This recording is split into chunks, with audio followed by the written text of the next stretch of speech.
Hi friends, welcome to Sai media. Friends, ఇప్పుడే అందిన వార్త తీర్పు విడుదల. సుప్రీంకోర్టు సంచలన తీర్పు. దీనికి సంబంధించిన కంప్లీట్ డీటెయిల్స్ ఈ వీడియోలో తెలుసుకుందాం.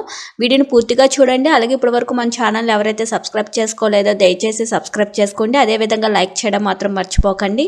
ఇంకా లైట్ చేయకుండా వివరాల్లోకి అయితే వెళ్ళిపోదాం. తిరుమల శ్రీవారి లడ్డు కల్తీ వ్యవహారంపై సుప్రీంకోర్టు ధర్మాసనం సంచలన తీర్పును వెలువరించింది.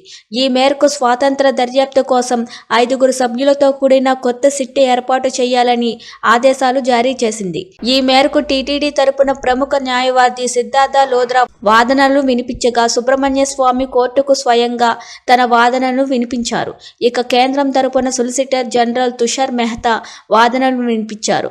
ఇక వైవి సుబ్బారెడ్డి తరపున కపిల్ సిబ్బల్ వాదనలు వినిపించారు. ఈ క్రమంలో సొలిసిటర్ జనరల్ తుషార్ మెహతా మాట్లాడుతూ రాష్ట్ర ప్రభుత్వం ఏర్పాటు చేసిన సిట్టుపై తమకు నమ్మకం ఉందన్నారు. సిట్టు సభ్యులపై ఎలాంటి సందేహాలు లేవని తెలిపారు.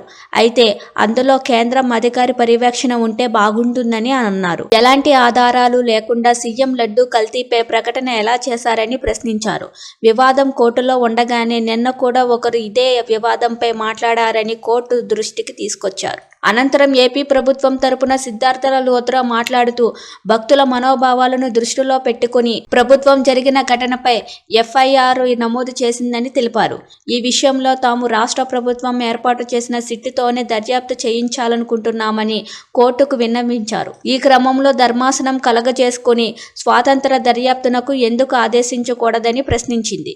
స్వాతంత్ర దర్యాప్తు ఉంటేనే మంచిదని జస్టిస్ బిఆర్ గవాయి తన అభిప్రాయాన్ని వ్యక్తం చేశారు. ఈ మేరకు ఏర్పాటు చేయబోయే కొత్త సిట్టులో సిబిఐ నుంచి 2, సిట్టు నుంచి 2 ఉండాలని, అదేవిధంగా FASSAI నుంచి కూడా ఒక నిపుణుడు కూడా సిట్లో భాగస్వామిగా చేయాలన్నారు. చూస్తున్నారు కదా ఫ్రెండ్స్, ఇలాంటి లేటెస్ట్ అప్డేట్స్ న్యూస్ కోసం మన ఛానల్ని లైక్ చేయండి, షేర్ చేయండి, సబ్స్క్రైబ్ చేసుకోండి. Thank you for watching this video.